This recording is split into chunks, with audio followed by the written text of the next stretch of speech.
manalo.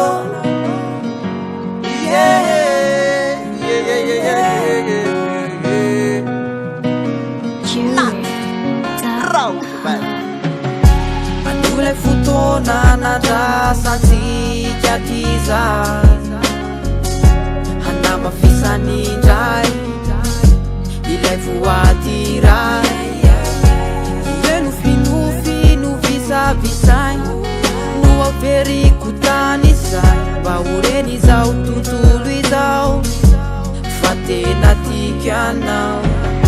Manolay fotoana nandrasantsika tiza hanamafisanyindray ilay voadiray ire nofinofy no visavisay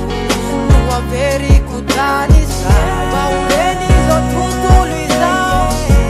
fa tena tikanao. Ekonatreany lanitra sy ny tany rivetesak'ireo Facebook hatramin'izay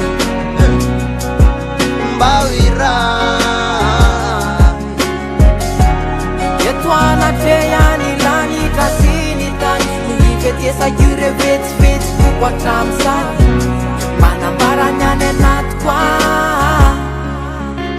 sarotra ny milaza fa ianao etsy milay ao ambonao sy ny sainao efa fantatro hatr'izay zalegofoboy miseho azizy rotoboy fa io fa olotra vao nazakanao io kay malala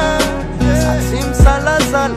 oela de ho avy angalanao any an-tanana kozy io babasy mame babonao la io kialy tsampanao le hafanany ay milalôy milalôy milanao milanao milalô vazarakiala de milanao natatanana miramirana sy vale iteny amtare tsikitsiky lalandava nitsika roange verany velabe kaorasy tsy orava eto anatreany lanitra sy ny tany rivetesak'ireo Facebook hatramin'izay